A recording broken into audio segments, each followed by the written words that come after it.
So pakita ko muna yung harap ng ating pisto, ano. So yung kalahati dito, school supply yung mga naka-USB dyan. So tara, pasok tayo guys.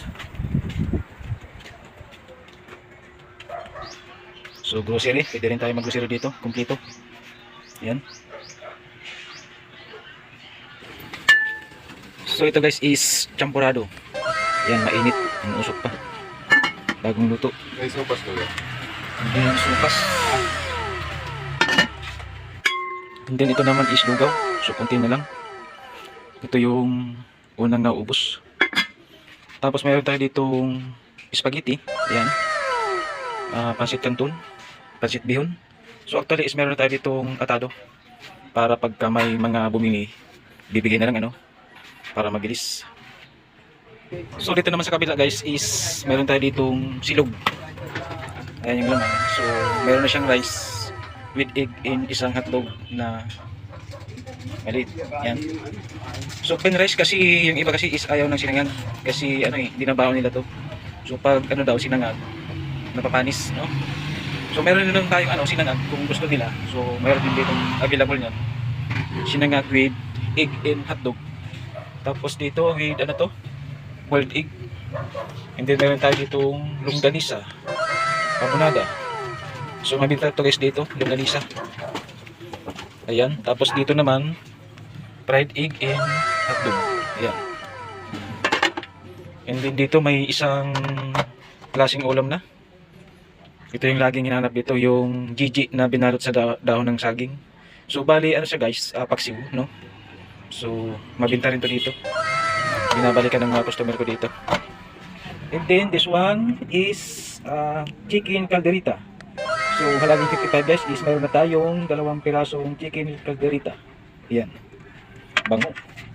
And then ito yung bagong labas. So ito naman is pork adobo with egg. So 3 pirasong hiwa and then isang itlog and then patatas. Yan. Sarap. Kakatakam.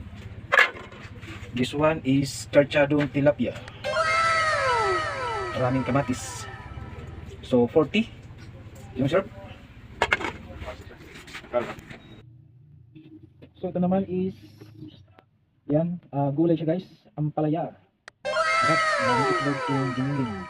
So serve dito is 35 yung serve. Ayan po yung ampalaya natin na napaka-sarap. So hindi siya mapais guys kasi may sikreto kami dito eh. Kung bakit hindi siya dito. Yan. So this one naman is ginataang hilaw na papaya. So ayan siya guys. So ito yung pinakaang namin dito. Pinakang base seller yung mga gata. Siguro bukas maglalain tayo, no? Kasi kailangan is iba-iba araw-araw. Ayan. Ginataang papaya, nandiyan mantika. Sana po may nabuyo pa. And then guys, mayroon pa tayo ditong pritong bangus na boneless. Ayan, malalaking hiwa. So 40 isang hiwa. Pritong bangus. Ayan po. And then guys, mayroon pa tayo ditong pritong Shanghai. So ito yung hindi nawawala dito. So bali nakakaubos kami dito ng 500 pieces sa isang araw, no? Minsan sobra pa, no? So depende sa ano, sa kung kaya pa sa pagluto. So ayan yung Shanghai natin. 10 piso ang isa. So 60 sa laman. Ganito pala yung ano, ito na lang yung natira sa almusal natin, 3 piraso na lang. So baka pa naman ubos pa yan. And then ito pala yung ano, inihintay ko yung sabaw, kaluluto lang. Buksan nga natin. So ayan po. So ito naman is sinampalukang manok. Ayan. Ito yung sinampalukang manok natin, ayan, oh. Sarap. So dito naman is 2 piraso, 45. So bali ang karne natin dito is 60. Tapos sa manok is 55, lahat ng klase. And then pagdating sa mga gulay is lahat naman ng klase is 35. And then guys, mayroon pa tayo ditong bagong kalalabas lang na pork chop. Yan. Sarap. Pork chop. And this one guys is bulaga. Oy. Yun, chop suey. Chop suey na gulay. 35 ang serve din. So lahat ng klaseng gulay is 35. Chop suey, my favorite gulay. So pagdating naman dito sa ating rice, yung serve ng ating rice is 12 doseng atado. Ayan yung rice natin mga guys. So ayan guys, so far is ubos na yung pandesal natin.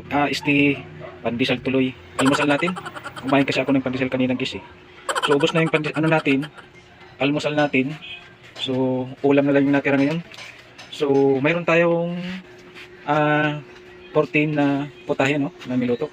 So ngayon is ito na lang yung natitira. So ngayon guys is time check muna tayo. So ayan, 9:30. Ayan yung oras natin.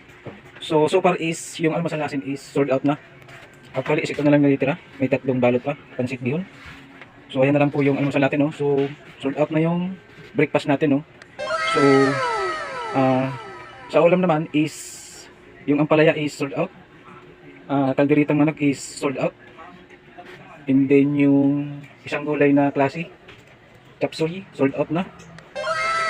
Tapos yung pork chop is ito na lang yung natitira. So actually is ito na lang yung natitira. Sa sabaw natin is konti na lang.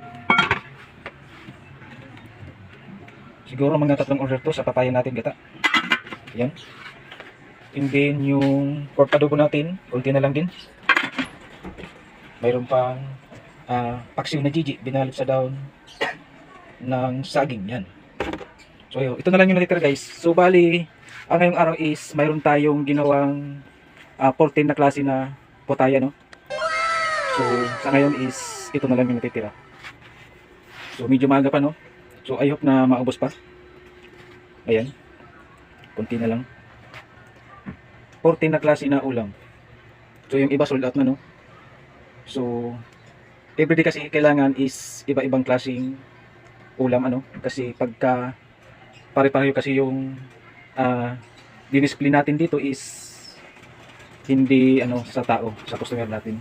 So kailangan everyday is iba-ibang klaseng putayan. So ito na lang yung natitira. Kunti na lang. So ayan guys, maraming salamat sa panonood dito sa aking ginawang vlog ano, about sa mga pagkain natin no. So sana is nabusog ko kayo sa aking hinandang video. So next time ulit, salamat and God bless.